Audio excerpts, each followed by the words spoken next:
A very good morning dear aspirants. Byju's government exams prep channel में आपका स्वागत है. Welcome to the lecture on this day in history. इस video में हम चर्चा करेंगे उन सारे महत्वपूर्ण घटनाओं को जो आज के दिन यानी कि 18 जनवरी को घटित हुई थी. We shall discuss all the important events and facts that are most important from the point of view of all the government exams, followed by some practice questions at the end of the lecture based on today's discussion. तो चलिए देखते हैं आज के दिन ऐसे कौन सी खास घटनाएं घटित हुई थी जो हमारे एग्जाम्स के दृष्टिकोण से महत्वपूर्ण है. Beginning with 1842, scholar and a social reformer Mahadev Govind Ranade was born. विद्वान और समाज सुधारक महादेव गोविंद रानडे का जन्म हुआ था आज ही के दिन यानी कि 18 जनवरी 1842 में. महादेव गोविंद रानडे इंडियन नेशनल कांग्रेस के फाउंडर्स में से एक है जिन्होंने बाल विवाह के खिलाफ लड़ाई लड़ी, शिक्षा और विधवा पुनर्विवाह के माध्यम से महिलाओं के उत्थान पर काम किया. महादेव गोविंद रानडे का जन्म नासिक में 18 जनवरी 1842 में हुआ था. He fought against the caste system and also advocated promotion of small scale industries for the stable economic development of the country.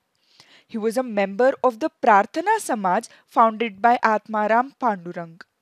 M.G. Ranade को राव बहादुर का टाइटल भी दिया गया था by the British government. This particular title was bestowed upon by the British government to Indians.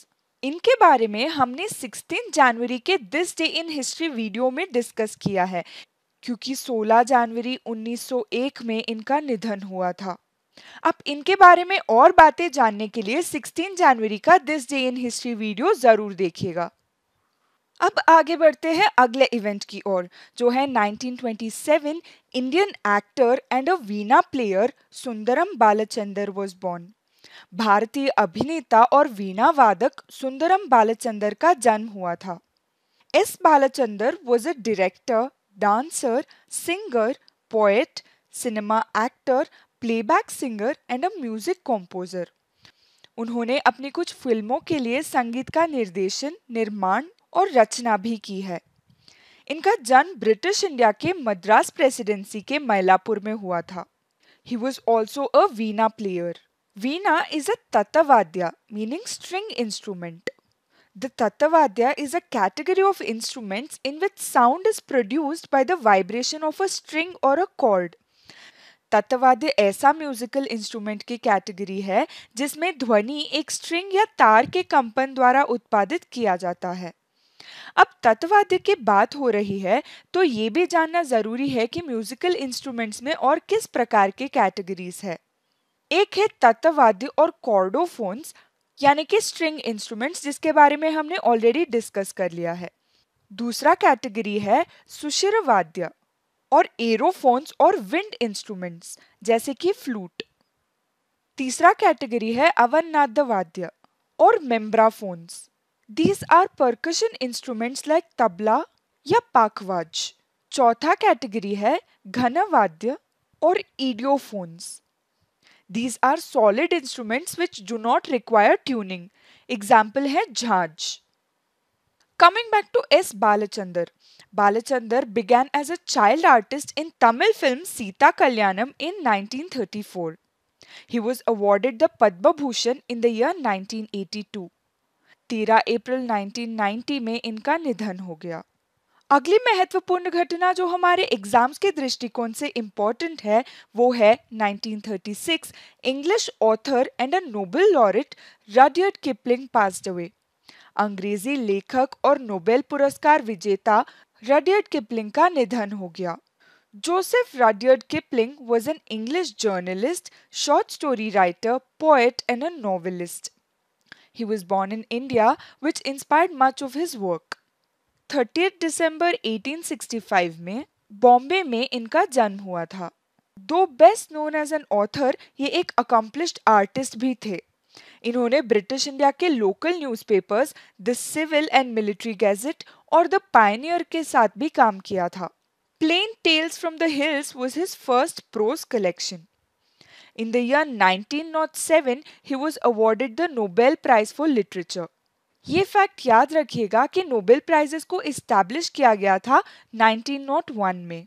And Rudyard Kipling was the first English language recipient और इनको Nobel prize दिया गया था 1907 में।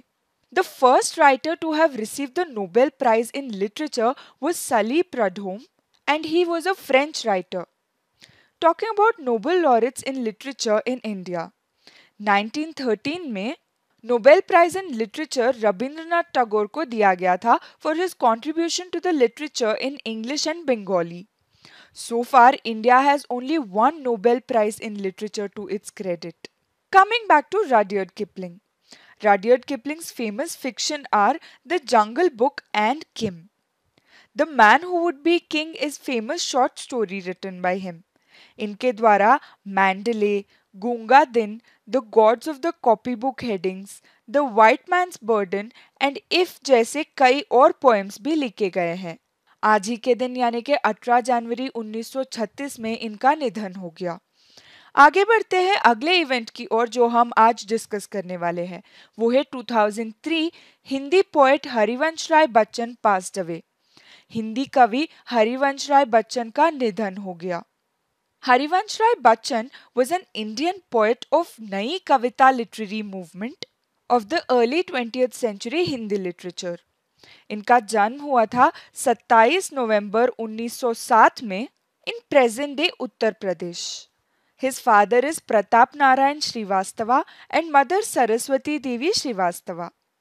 1941 से 1957 तक इन्होंने इलाहाबाद यूनिवर्सिटी के इंग्लिश डिपार्टमेंट में पढ़ाने का काम किया।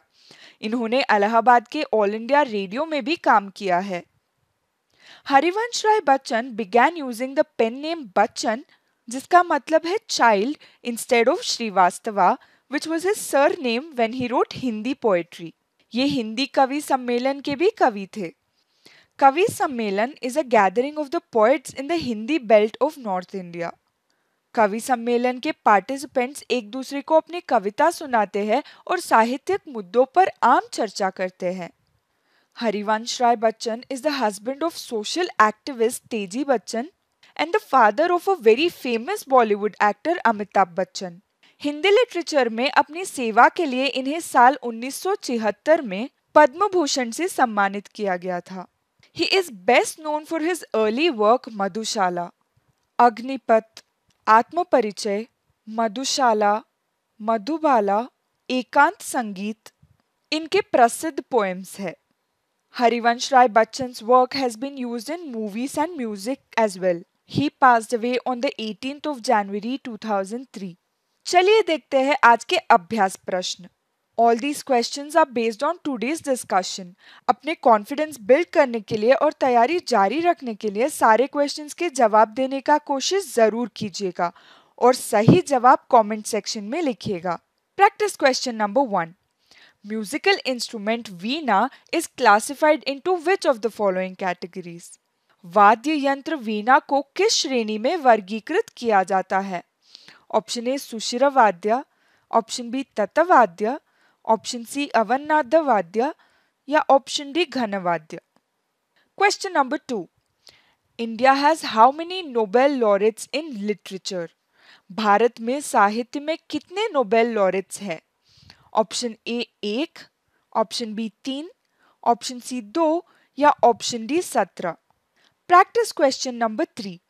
In which year was the Nobel Prize for Literature awarded for the first time to an English language writer? ध्यान से सुनिएगा, किस वर्ष में किसी अंग्रेजी भाषा के लेखक को पहली बार साहित्य का नोबेल पुरस्कार दिया गया? Option A 1901, option B 1962, option C 1907 या option D 1976। Practice question number 4. Who founded the Prarthana Samaj? Prarthana Samaj की स्थापना किसने की? Option A Mahadev Govind Ranade, option B Atmaram Pandurang, option C Keshav Chandra Sen या option D Ram Balkrishna Jayakar. Practice question number 5.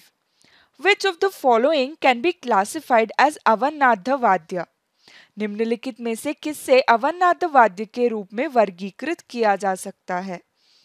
Number 1 tabla, number 2 flute, number 3 shehnai, number 4 pakhawaj. इनमें से सही ऑप्शन आपको चूज करना होगा। Question number 6, Agnipath, Atmaparichay, Madhushala by Harivansh Rai Bachchan are which form of narratives? Harivansh Rai Bachchan द्वारा लिखित अग्निपथ, आत्मपरिचय, मधुशाला आख्यान का कौन सा रूप है? Option A plays, option B poems, option C folk tales या option D short stories.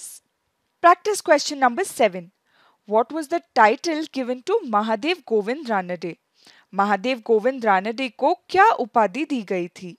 Option A Rao Bahadur, option B Lokhitwadi, option C Deshnayak या option D Lokmanya. With this question we've come to the end of today's discussion. अगर आपने ये lecture ध्यान से सुना होगा तो इन सारे क्वेश्चंस के जवाब देना आपके लिए बहुत ही आसान हो जाएगा। मैं उम्मीद करती हूँ कि इस डिस्कशन से आपको वैल्यूएबल इंफॉर्मेशन मिला हो। If you do like this session, इस वीडियो को लाइक करें और अपने फेलो एस्पिरेंट्स के साथ शेयर करें। कल फिर से मुलाकात होगी with more important facts for your government exam preparations. Thank you for watching.